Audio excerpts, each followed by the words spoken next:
ಇಲಿ ಸಿಂಹದ ಕೈಗೆ ಸಿಕ್ಕಿ ಹಾಕಿಕೊಂಡಿತ್ತು. ಇಲ್ಲಿ ಅಯ್ಯ ಮೃಗರಾಜ, ಈಗ ನನ್ನನ್ನು ಬಿಟ್ಟು ಬಿಡು. ಮುಂದೆ ಎಂದಾದರೊಮ್ಮೆ ನಾನು ನಿನಗೆ ನೆರವಾಗುತ್ತೇನೆ ಎಂದು ಬೇಡಿತು.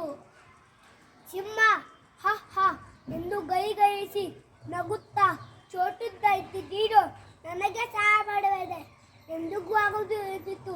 ನಂತರ ಬದುಕಿಗೆ ಹೋಗಲಿಯಲು ಬಿಟ್ಟಿತ್ತು. ಕೆಲವು ದಿನಗಳಾದವು. ಸಿಂಹ ವಾಸಿಸುತ್ತಿದ್ದ ಕಾಡಿಗೆ ಬೇಟೆಗಾಡನೊಬ್ಬ ಬಲೆ ಬೀಸಿದ್ದ. ಸಿಂಹ ಬೇಟೆಗಾರನ ಬಲೆಯಲ್ಲಿ ಸಿಕ್ಕಿ ಹಾಕಿಕೊಂಡಿತ್ತು. ಇಲಿ